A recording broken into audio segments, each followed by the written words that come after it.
할렐루야. 이 저녁에도 천국을 향해서 힘차게 달려가시길 바랍니다. 오늘은 우리가 디모데전서 5번째 시간으로 역할에 따른 거룩이라는 제목으로 같이 말씀을 나누도록 하겠습니다. 역할에 따른 거룩. 오늘 말씀은 하나님께서 교회의 남자와 여자의 역할에 따라 주신 권면의 말씀입니다. 하나님께서 이 세상을 창조하실 때 하나님의 말씀대로 창조하셨어요. 그리고 하나님께서 이 세상의 모든 것을 창조하실 때 각기 그 종류대로 창조하셨다 그러셨습니다. 그래서 하나님께서 각기 종류대로 이 피조 세계의 모든 피조물들이 특색들이 다 있어요. 그죠? 그래서 그 특색 있는 피조물들이 다 어우러져서 하나의 아름다움을 우리에게 드러냅니다. 그래서 이제 3월달 되면 저 백운산에도 이제 꽃이 조금씩 피기 시작할 거고 푸르름이 더 푸르르기 시작할 거고 그러면서 이렇게 멀리서부터 운전해서 오면서 산을 보면 한 4월, 5월 지나면 꽃이 여기저기 피면서 백운산이 굉장히 이뻐져요. 그런 걸 보면 백운산 안에 수많은 나무가 있고 꽃이 있는 것들이 다 함께 어우러져서 하나의 산을 이루는 걸 봅니다. 그건 교회도 마찬가지죠. 남자와 여자가 다르고 그리고 사람마다 특색이 다 다르고 은사도 다 다릅니다. 하나님께서 그러나 그 모든 것이 상충되지 않고 다 연합하여 온전히 하나가 되게 하세요. 그래서 우리가 가끔 뭐 공연장이나 아니면 TV 같은 데서 오케스트라가 연주하는 걸 보면 굉장히 뭐라 그럴까요? 거기서 풍겨 나오는 이 포스라고 해야 될까요? 그런 게 있어요. 커다란 공연장에서 오케스트라가 같이 이렇게 쫙 연주하는 걸 들으면 그 첼로나 아니면 그런 웅장한 소리가 쫙 퍼져오를 때, 파이프 오르간이 퍼져오를 때나 정말 이 전율이 날 때가 있어요. 그럴 때 보면 그 모든 것들이 다 각자의 소리를 내지만 어우러질 때 음악이 되죠. 어우러지지 않으면 소음이 됩니다. 사람에게는 참 신기해서 모든 것이 잘 되다가도 어디 한 군데가 틱 소리가 나기 시작하면 뭔가 귀에 거슬리기 시작해요. 그러면서 뭔가 이상하죠. 왜 그런가 하면 그 부분이 뭔가 제대로 된 소리를 내지 않기 때문에 그런 거예요. 그럼 그걸 뭐 해야 돼요? 조율해야 되는 거예요. 교회도 마찬가지입니다. 모든 사람이 합력하여 하나 되어서 하나님의 일을 합니다. 그런데 어디 한 군데 소리가 나요. 그럼 그건 뭐 해야 돼요? 조율해야 되는 거예요. 조율이 뭐예요? 기도하는 거예요. 하나님과 나와의 조율이 필요한 거예요. 조율을 통해서 내가 너무 늘어졌으면 당겨야 되고 너무 당겨져서 예민하면 좀 늦춰야 되고 그래서 그 선이 너무 팽팽하지도 너무 느슨하지도 않게 적당하게 조율이 되어서 올바른 소리가 내도록 우리는 하나님께 그래서 모두가 다 합력하여 기도하며 교회를 이루어가야 될 줄로 믿습니다. 오늘 본문에 보면 8절에서 15절까지 굉장히 긴 구절은 아니에요. 그런데 8절 한 구절은 남자에 대해서 그리고 9절부터 15절까지는 여자에 대해서 권면하고 있습니다.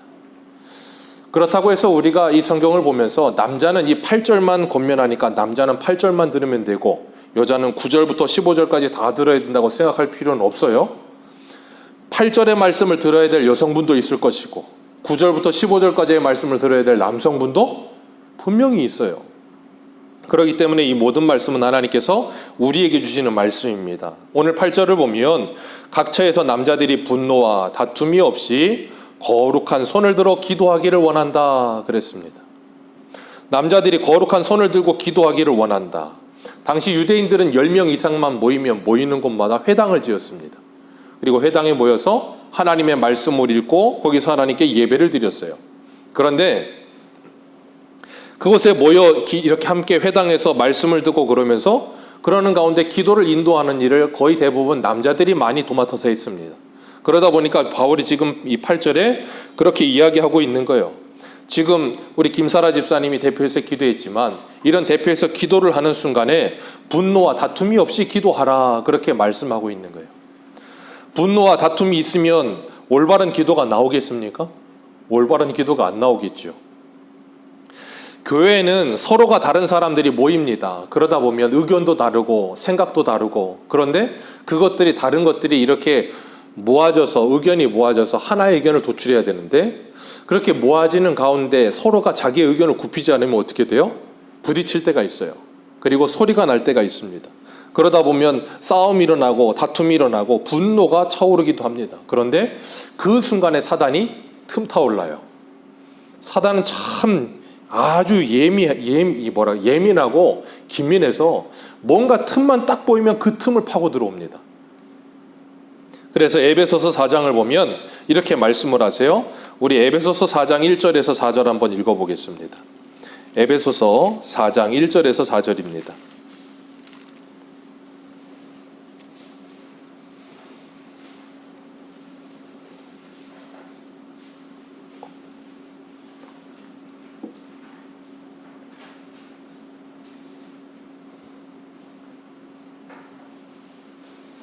에베소서 4장 1절에서 4절, 신약성경 312페이지입니다.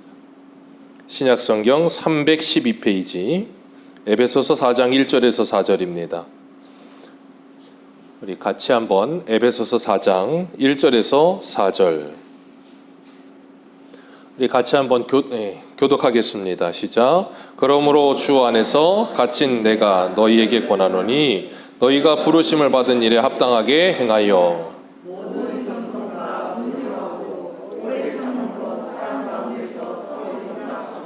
평안에 매는 줄로 성령이 하나 되게 하신 것을 힘써 지키라.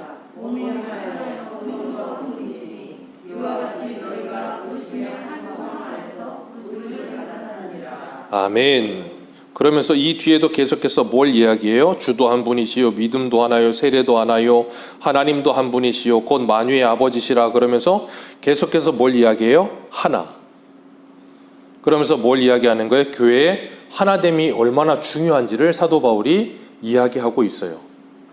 그러면서 뭐 하래요? 부르심을 받은 일에 합당하게 행하여 겸손과 온유로 오래 참음으로 사랑 가운데 서로 뭐하라? 용납하라. 우리가 싸움이 일어나거나 화가 나거나 그러다 보면 사람들이 흔히 하는 말 중에 하나가 뭐냐면 용납이 안 돼. 그런 말 흔히 쓸 때가 있어요. 용납이 안 돼. 예. 왜 그래요? 내가 아무리 생각을 하고 생각을 해봐도 내 입장에선 용납이 되지 않을 때가 있어요. 그런데 다른 사람 입장에서 용납이 되는 것들이 많거든요. 그런데 우리는 자꾸 내 입장과 내 생각만을 고수하면서 용납을 못해 그럴 때가 있어요. 그런데 주님은 뭐라 그러세요? 사랑 가운데서 서로 뭐하라? 용납하라. 여기서 중요한 것, 용납하기 위해 필요한 게 뭐라고요? 사랑이에요. 사랑이 없으면 용납이 안 돼요. 그런데 사랑이 있으면 용납이 됩니다. 사단은 끊임없이 분열을 조장하죠. 성령은 우리를 힘써 하나 되게 하시는데 사단은 끊임없이 우리를 분열하게 합니다. 계속해서 분열을 만들어요. 교회도 가정도 끊임없이 분열을 만듭니다. 그게 누가 하는 일이라고요? 사단의 역사예요. 성령께서는 끊임없이 하나 되게 하십니다. 그렇기 때문에 우리는 교회로 모일 때, 가정으로 모일 때, 우리가 어떤 공동체로 모일 때마다 하나 되게 하는 일에 힘쓰는 사람들 되시기를 축복합니다. 분열하는 일에 어떻게든지 그 앞에 서지 마세요. 분열하는 일에 그리고 같이 하지도 마세요. 분열하는 일은 결코 하나님이 기뻐하시는 일이 아니에요. 그것이 진리의 문제가 아닌 이상. 그런데 거의 대부분의 사람들은 분열을 할 때 진리의 문제다라고 이야기를 해요.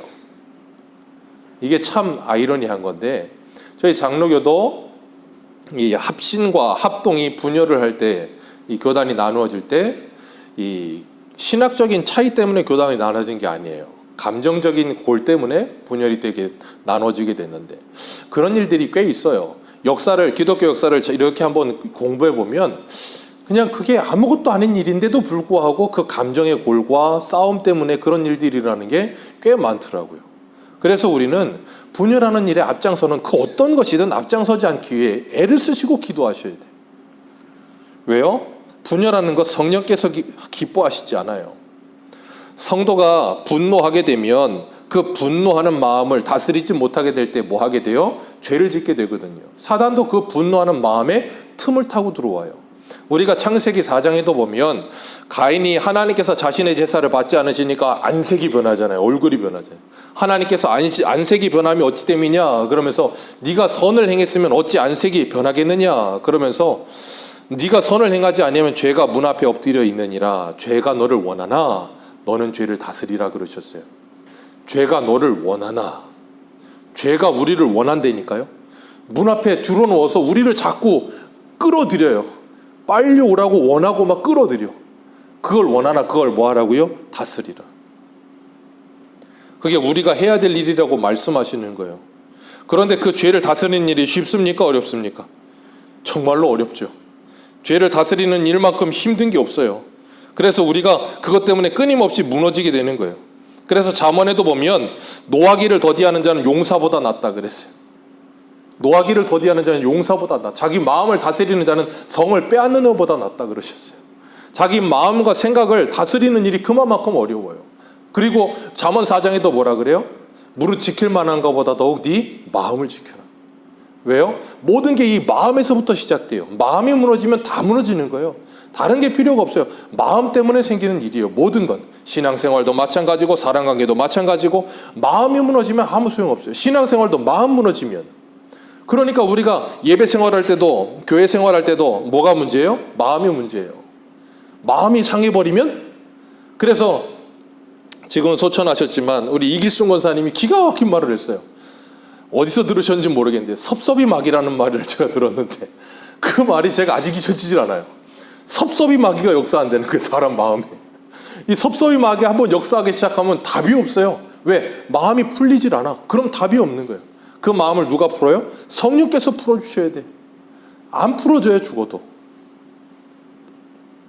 그렇기 때문에 우리가 이 마음을 상하게 하는 일, 마음을 상하게 하는 일만큼 참 사람을 괴롭게 하는 일은 없어요. 그래서 야고보 사도도 그러잖아요. 사람이 듣기는 속히 하고 말하기는 더디하며 성내기도 더디하라. 사람의 성내는 것이 하나님의 의를 이루지 못하느니라.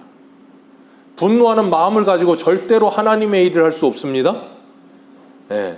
분노하는 마음을 가지고 하나님의 일을 하는 건 하나님의 일이 아니에요. 뭔가 일이 될 수는 있지만 하나님께 영광이 되지 않아요. 마태복음에도 예수님께서 마태복음 5장 23절에 이렇게 말씀하세요. 그러므로 예물을 제단에 드리려다가 거기서 내 형제에게 원망을 들을 만한 일이 있는 것이 생각나거든 예물을 제단 앞에 두고 먼저 가서 형제와 화목하고 그 후에 와서 예물을 드리라. 하나님께 예배를 드리러 왔다가도 원망을 들을 만한 일이 있으면 뭐 하라는 거예요? 그 일을 해결하라는 거예요. 그 일을 해결하지 않고 그 마음 그대로 놔두고 그냥 하나님께 예배 드린다고 해서 그 예배가 하나님께 받아지는 예배가 잘 되지 않는다는 거예요. 왜? 우리의 마음이 하나님께 온전히 예배를 드릴 수 없어요. 남을 미워하는 마음을 가지고 다투는 마음을 가지고 화목하지 않고 예배를 드리는 일, 하나님과 화목하지 않기 때문에 사람과 화목하지 않는 건데 어떻게 사람과 화목하지 않고 하나님과 화목할 수 있겠어요? 그러니까 우리는 자꾸 그걸 따로 떨어뜨려 놓고 생각한다고요. 내가 다른 사람과 아무렇게나 관계를 맺으며 살아도 하나님과만 관계를 잘 맺으면 된다라고 착각을 하는 사람들이 굉장히 많아요. 제가 늘 말씀드리지만 하나님은 영이시기 때문에 눈에 안 보이십니다. 영이신 하나님과 우리와의 관계가 올바르고 건강한 건 어디에서 드러나고 증명돼야 된다 그랬어요? 눈에 보이는 사람과 나와의 관계 속에서 그 하나님과 나와의 관계가 증명이 되는 거예요. 하나님이 왜 그걸 그렇게 증명시켜 주신다 그랬어요? 우리는 좀 둔해서 영적으로 예민하지 못하다 보니까 눈으로 직접 봐야 되는 거예요. 그래서 이 관계가 흐트러진 모습을 보게 될 때 우리는 뭐 하냐면 내가 이 관계를 해결하기 위해 힘쓰는 게 아니라 뭐 해야 돼요? 하나님과 관계를 회복하기 위해 힘써야 되는 거예요. 아, 내가 이렇게 지금 관계가 흐트러져 있구나. 이건 내 영적인 문제구나. 그걸 깨달아야 된다는 거예요. 그런데 거의 대부분의 사람들은 하나님과 관계가 흐트러져서 잘못되어 있으면 사람과 관계가 흐트러지고 안 된단 말이에요. 그럼 뭐 하게 되냐면 하나님과 관계를 회복하려고 하지 않고 이 문제만 붙들고 막 해결해 보려고 애를 써요. 그럼 어떻게 돼요? 더 문제가 생기는 거예요. 더 크게 문제가 벌어지고 이 문제가 해결이 되지 않는 거예요. 그렇기 때문에 하나님은 우리들에게 끊임없이 하나님과의 관계를 사람을 통해서 보여주시면서 우리의 신앙을 체크하게 하시는 거예요. 그렇기 때문에 우리가 잊지 말아야 될 것, 새소망교회가 부흥하기를 우리 새소망교회 모든 성도님들은 바라고 원하고 기도하는 줄 믿습니다. 네. 그렇게 간절히 바라고 원하고 기도하고 계신다면 다른 사람을 향해 분노하는 마음을 품지 마시길 축복합니다. 다른 사람을 미워하는 마음을 품지 마시길 축복합니다. 다른 사람과 화목하시길 축복합니다. 거기에서부터 우리 새소망교회는 부흥이 시작되는 거예요. 다른 데서 시작되는 거 아닙니다. 오늘 본문 9절 말씀 한번 읽어볼까요? 오늘 본문 9절입니다. 시작.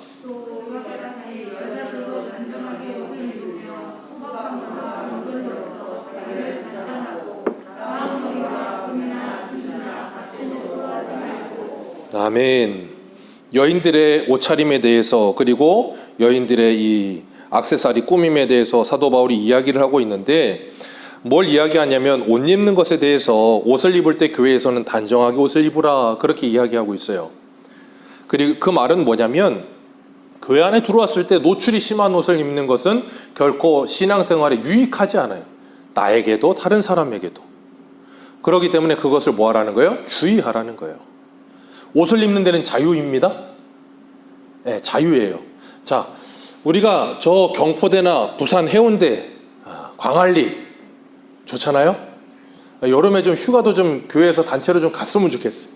그런데 휴가 가면 어떻게 입어요? 네, 수영복 입잖아요. 그죠? 비키니도 입고, 그걸 위해서 1년 동안 여인들은 몸매 관리를 하잖아요. S라인을 한번 드러내 보이고 싶어서.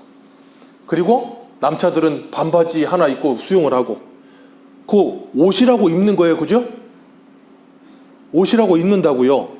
그런데 그 옷이라는 걸 입고 있는데 문제는 그 옷이라는 걸 입고 그대로 교회에 오면 되겠습니까? 안 되겠습니까? 안 된단 말이에요. 그러니까 광안리나 해운대 주민들이 약간 이 애로사항이 있다는 게 뭐냐면, 그 바로 앞에 해수욕장이잖아요. 그러니까 해수욕을 즐기는 사람들이 그냥 깨벗고 막 그냥 부산 시내를 막 돌아다니는 거예요. 자기들은 관광객이고 수영하러 왔다는 거예요. 근데 수영하면 해수욕장이나 수영하지, 그 옷 입고 왜 부산 시내를 돌아다니느냐고요. 그러면 안 되잖아요. 상황과 때에 맞는 옷이 있는 거잖아요. 그런 것처럼 예배당에 올 때도 상황에 맞는 옷이라는 게 있는 거라고요. 그게 어떤 옷을 입어도 괜찮은 자유가 있지만 상황에 맞지 않으면 참 애로사항이 많은 거예요. 그렇기 때문에 노출이 심한 옷이나 너무 화려한 옷, 그런 것을 삼가하고, 또 소박함과 정절로 자신을 단장하고, 따은 머리와 금이나 진주와 값진 옷으로 하지 말라. 그리고 선행으로 단장하라 그러셨어요. 오늘날로 말하면, 쉽게 말하면 명품으로 머리끝부터 발끝까지 치장하지 말아라 그 말이에요.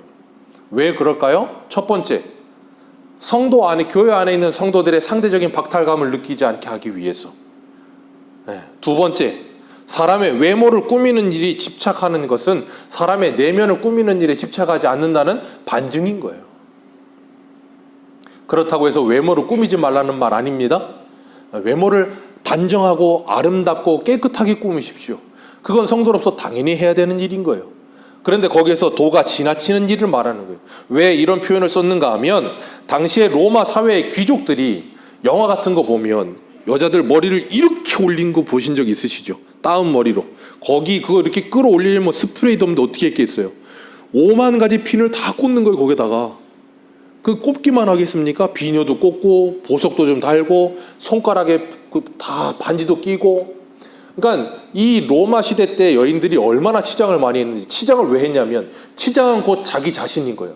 얼마만큼 치장했느냐에 따라서 그 사람의 부와 권력이 드러나는 거예요. 그러니까 여기 치장하는데 온 신경을 다 투자하고 그걸 위해서 하는 거예요, 여인들이. 그러니까 지금 사도 바울이 이야기하는 거예요. 그렇게 그런 사람들처럼 똑같이 치장하는 일에 힘쓰지 말고 그거 하는 거에 반만. 제가 늘 말씀드리잖아요. 우리가 우리 외형을 꾸미는 일에 반만, 우리의 내면을 돌아보면 우리의 신앙은 정말로 아름다운 신앙으로 변할 거예요. 우리가 매일 아침 저녁으로 거울 보고 내 얼굴을 뜯어보는 것처럼 우리가 하나님의 말씀의 거울을 비춰 내 자신을 바라본다면 우리 영혼은 정말 아름다워질 거예요. 하나님은 우리에게 그걸 요구하시는 거예요. 하나님은 우리의 외모를 보지 않으십니다. 우리의 중심을 보신다고 하셨어요.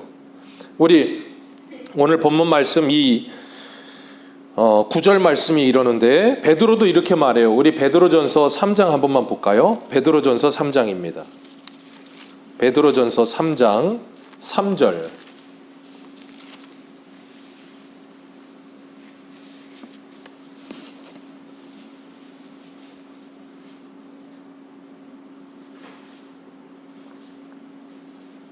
베드로전서 3장 3절입니다. 신약성경 379페이지.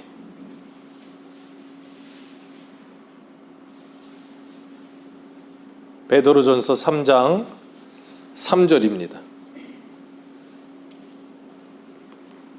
3장 3절에서 5절까지 말씀 같이 한번 베드로전서 3장 3절에서 5절입니다. 같이 읽습니다. 시작. 너희의 단장은 머리를 꾸미고 금을 차고 아름다운 옷을 입는 외모로 하지 말고 오직 마음에 숨은 사람을 온유하고 안정한 심령에 썩지 아니할 것으로 하라. 이는 하나님 앞에 값진 것이니라. 전에 하나님께 소망을 두었던 거룩한 부녀들도 이와 같이 자기 남편에게 순종함으로 자기를 단장하였나니. 아멘. 여기 보면 3절에도 똑같은 말씀하시죠. 너희의 단장은 머리를 꾸미고 금을 차고 아름다운 옷을 입는 외모로 하지 말라. 왜요? 당시의 사회적인 풍토가 그러했기 때문에. 그건 그 당시나 오늘이나 똑같습니다. 네. 여인들에게 아름다움이란 포기할 수 없는 그 마지막 자존심이기 때문에 여인은 아름다워야 되는 것은 너무나도 당연한 거고 지극히 당연한 거예요. 그렇기 때문에 그걸 하는 것은 너무나 중요한 거지만 거기에 너무 과도하면, 그러니까 서울이나 어디 이렇게 좀 부자 동네들은 교회 주일만 되면 성도들이 이렇게 모이면 여전도회를 하거나 이렇게 구역 모임을 하거나 모이면 이렇게 서로 스캔을 해요. 머리부터 발끝까지 쫙 한번 스캔을 하면서 오늘은 뭘 걸쳤나, 내가 없는 건 뭔가, 그러면서 그 다음 주에 뭔가를 하나 보충하고 또 이렇게 자꾸 그걸 채우고, 그러면서 뭐예요? 서로 경쟁을 해. 아니 그런 걸 경쟁하지 말고 신앙을 경쟁해야 되는데 쓸데없는 걸로 자꾸 그런 걸 가지려고 해요. 그러다 보니까 서로가 그것이 뭐가 돼요? 그것 자체가 권력이 되는 거예요. 더 많이 걸치면 뭐 굉장한 사람인 줄 알고. 야고보서에 그러니까 그러잖아요. 금가락지 끼고 좋은 옷을 입은 사람은 상석에 앉히고 허름한 옷을 입은 사람은 들어오든지 나가든지 네 마음대로 해라 그러고 있고. 그게 교회 안에서도 그랬다니까요. 오늘날만 그런 거 아니에요. 초대교회에도. 우리가 맨날 초대교회로 돌아가자 그러지만 초대교회에도 그런 일이 얼마든지 있었어요. 그렇기 때문에 우리가 이 땅을 살아가면서 잊지 말아야 될 것, 우리가 진정으로 꾸며야 될 것이 무엇인가, 진정한 아름다움은 뭔가, 그것에 대해서 우리가 고민해야 되는 거예요. 하나님께서 우리에게 말씀하신 것처럼 진정한 아름다움은 오늘 본문 10절에 뭐라 그러세요? 선행으로 하기를 원하노라. 선행으로 뭘 하래요? 자신을 꾸미라. 베드로전서 3장에서는 속사람을 꾸미라. 그 선행, 그게 선행이 뭐래요?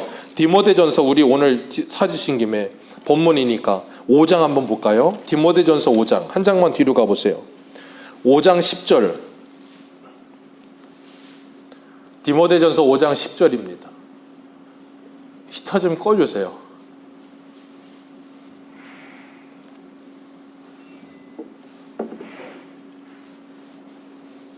디모데전서 5장 10절 같이 읽겠습니다. 시작.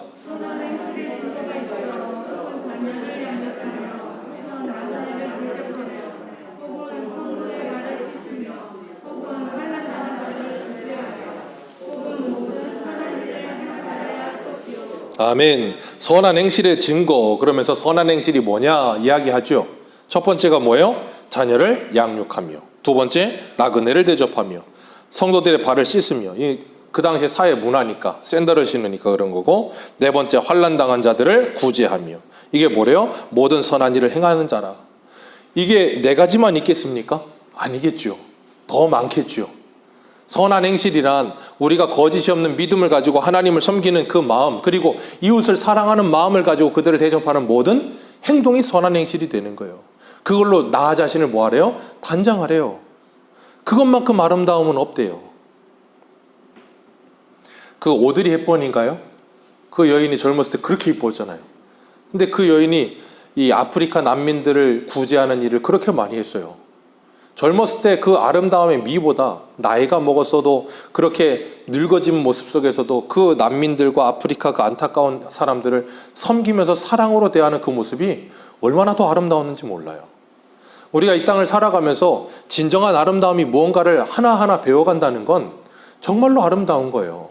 그건 누구도 따라올 수가 없어요. 그건 강남 성형외과 어떤 의사를 붙여도 따라올 수 없는 미예요. 그건 여기다 뭘 넣고 부채를 넣고 땡기고 여기다가 뭐 주사를 놔도 될 일이 아니라고.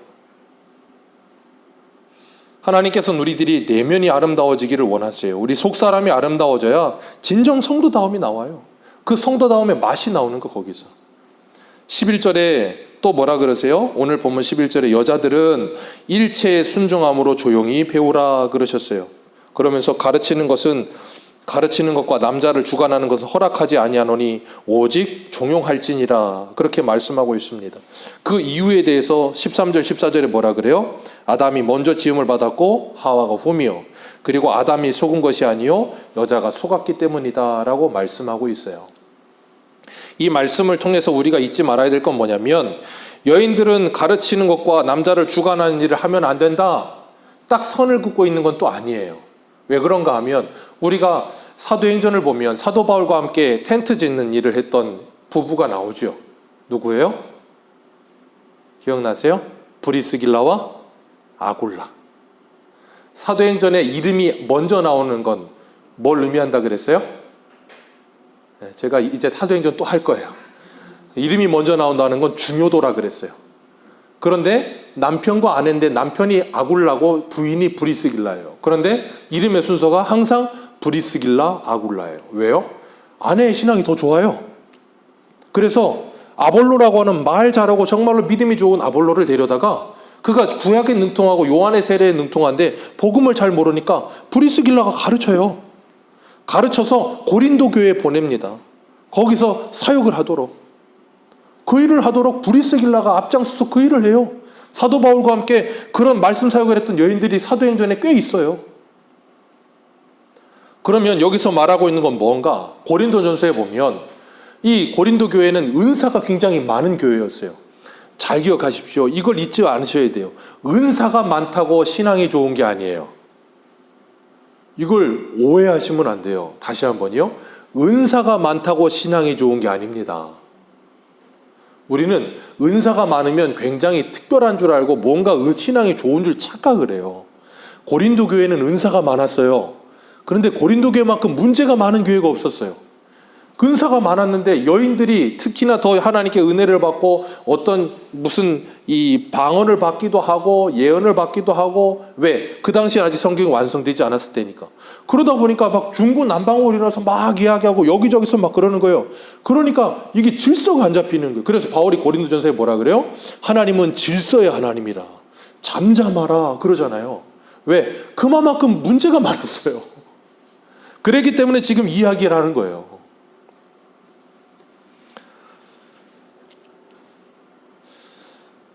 디도서 2장에 보면 늙은 여자로는 어이와 같이 행실이 거룩하며 모함하지 말며 많은 술의 종이 되지 아니하며 선한 일을 가르치는 자들이 되고 그들로 젊은 여자들을 교훈하되 그 남편과 자녀를 사랑하며 신중하며 순전하며 집안일을 하며 선하며 자기 남편에게 복종하게 하라. 이는 하나님의 말씀이 비방을 받지 않게 하려 함이라. 아멘. 그래서 교회에 권사님들이 계시는 거예요. 이런 표현을 써서 죄송합니다. 늙은 여자로는 성경에 써있기 때문에 권사님들은 그래서 교회의 영적인 어머니예요. 영적인 어머니로서 젊은 여인들이 어떻게 살아야 될지 생활로도 신앙으로도 후배들을 바로 길을 잡아주는 거예요. 길을 내주는 분들인 거예요. 그러면서 비방받지 않도록 여인으로서 해야 할 일에 최선을 다해라 라고 이야기하고 있는 거예요. 왜 여인으로서 해야 될 일에 최선을 다해야 될까요? 하나님의 복음이 비방을 받지 않게 하기 위하여. 그리고 또 하나 오늘 15절이에요. 15절 같이 한번 읽어볼까요? 시작.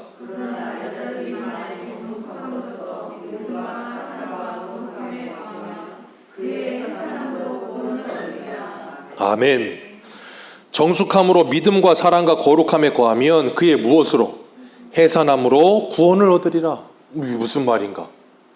해산함으로 구원을 얻는데요. 우리는 여태까지 성경을 보면서 뭘로 구원을 얻는다고 했어요? 믿음으로 구원 얻는다 그랬어요. 그리고 로마서 8장에는 뭘로 구원을 얻는다 그랬어요? 소망 가운데 구원을 얻는다 그랬어요. 그죠? 그런데 오늘 15절에 보니까 무엇함으로 구원을 얻는데요? 해산함으로 구원을 얻는데요. 지금 디모데가 사도 바울이 디모데를 이 디모데 전서를 써보내는 지역이 어디 교회였어요? 에베소 교회였잖아요. 에베소 교회에 디모데를 떨어뜨려 놨단 말이에요. 그리고서 디모데에게 뭐하라 그랬어요? 거짓된 교훈으로 성도들이 거짓된 족보와 세상 이 이 헛된 철학에 빠져가지고 쓸데없는 말하고 있으니까 바른 교훈을 가르쳐라 그랬잖아요. 바른 교훈을 가르쳐라 하면서 거짓된 선지자들이 이상한 말 한다 그랬잖아요. 지금 이 이야기도 그 일환으로 이야기하고 있는 거예요. 디모데전서 4장 한 군데 한번 보겠습니다. 2장이니까 바로 옆에 있죠. 4장 1절. 4장 1절부터 3절까지 한번 읽겠습니다. 시작. 그러나 성령이 밝히 말씀하시기를 후일에 어떤 사람들이 믿음에서 떠나 미혹하는 영과 귀신의 가르침을 따르리라 하였으니 자기 양심이 화인을 맞아서 외식함으로 거짓말을 하는 자들이라.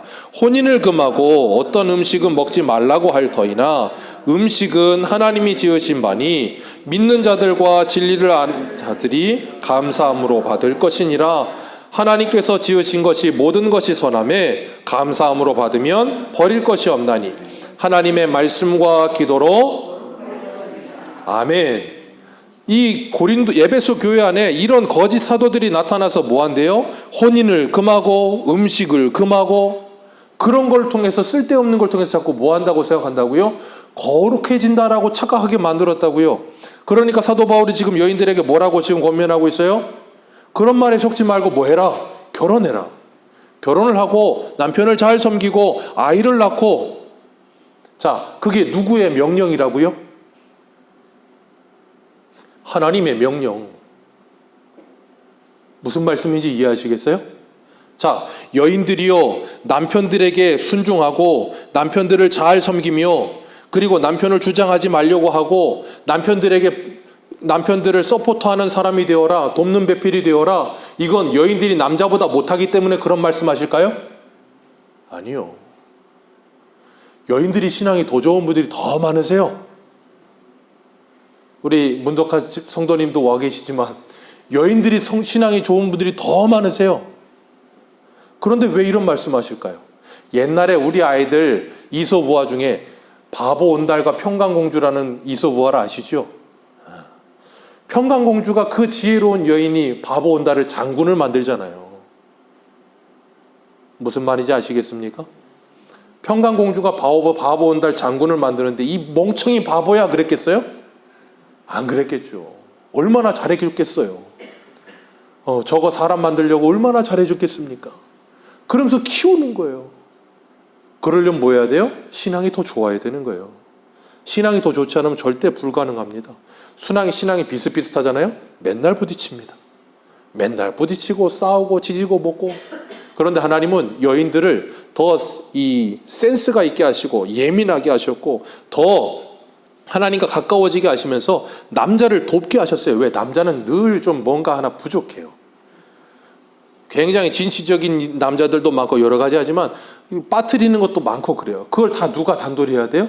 아내들이. 그래서 우스갯소리로 이게 진짜인지는 모르겠지만 아내라고 하잖아요. 집안 아내 해라고. 우스갯소리인 것 같아요. 제가 정확한 유래는 모르겠어요. 그런 말을 하잖아요. 왜? 여인들이 그런 일을 감당하면서 교회 가정이 아니 뭐예요? 하나님의 나라가 되는 거예요. 그러니까 여인이 남편을 섬긴다는 건 열등해서가 아니고 그 가정을 지키기 위한 하나님께서 주시는 사명이라고요. 그렇기 때문에 집안일을 하며 남편을 존중하며 아이를 잘 양육하며 해산함으로 구원을 이룬다는 말은 그건 뭐냐면 디도서 2장에서도 말씀하셨던 것처럼 그 모든 말씀이 하나님의 말씀이기 때문에 하나님의 말씀에 순종하여 여인이 결혼하여 집안에서 가정일을 최선을 다하는 것, 그것은 곧 누구의 말씀에 순종하는 거예요? 하나님을 믿고 하나님의 말씀에 순종하는 거예요. 그렇기 때문에 그 일로 인하여 그들이 뭘 하는 거예요? 구원을 얻는다는 말을 하는 거예요. 애 낳아서 구원한다는 말이 아니에요. 집안일을 잘해야 구원받는다는 말이 아니란 말이에요. 이 모든 게 누구의 말씀이기 때문에, 하나님의 말씀이기 때문에 그 하나님과 예수 그리스도를 믿는 믿음의 여인이라면 뭐 한다? 이 말씀에 순종하여 살 것이고 그런 여인은 구원받는다, 그 말씀하시는 거예요. 하나님께서 그런 여인을 통하여 하나님의 일을 하시는 거예요. 고린도전서 11장 3절 그러나 나는 너희가 알기를 원하노니 각 남자의 머리는 그리스도요 여자의 머리는 남자요 그리스도의 머리는 하나님이시라. 여자의 머리는 누구라고요? 남자요. 남자의 머리는 누구라고요? 그리스도라.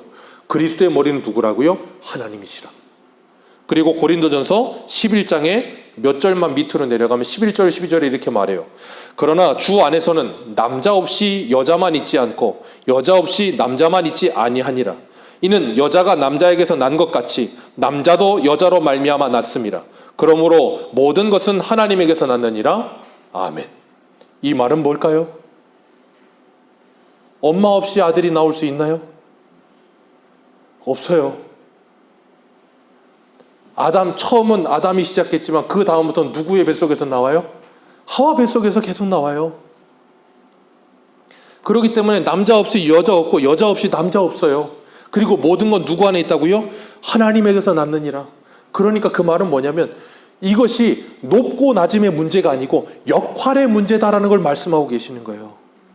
교회 직분도 마찬가지예요. 역할의 문제인 거예요. 목사로서의 역할이 있고 권사님으로서의 역할이 있고 집사님으로서의 역할이 있고 안수 집사님으로서의 역할이 있고 장로님으로서 역할이 있고 방송만으로서 역할이 있고 그 역할을 최선을 다하는 게 뭐예요? 곧 하나님께 영광인 거예요. 그럼 누가 제일 믿음이 좋은 거예요? 누구든지 자신의 역할에 최선을 다하는 사람. 우리가 가끔 연말 되면 영화제 시상식을 하잖아요. 베스트 조연상, 무슨 신스틸러상, 그런 상을 막 준단 말이에요. 그리고 대상 줄 때는 항상 가장 인기 많은 사람이 대상을 타요. 그러면 그 사람이 제일 연기를 잘하죠? 아니에요. 그 사람보다도 연기를 더 풍성하고 원숙하게 잘하는 선배들도 많아요. 대상 탄다고 해서 무조건 인기가 있는 거지, 연기를 잘하는 게 아니란 말이에요. 그러니까 우리가 신앙생활을 함에 있어서 어떤 역할을 맡았느냐 중요하지 않아요. 그 역할에 누가 더 아름답고 충성스럽게 잘하고 있느냐가 중요한 거예요. 그렇기 때문에 하나님께서 우리에게 맡겨주신 역할에 가정에서 남자와 여자로, 교회에서 남자와 여자로, 직분자로, 성도로, 그리고 우리가 어느 자리에서든 하나님이 나를 그곳에 보내신 줄 알고 부르신 그곳에서 나는 예배하리. 어떻게 해요? 기쁨으로. 왜요? 하나님께서 나를 부르셨기 때문에.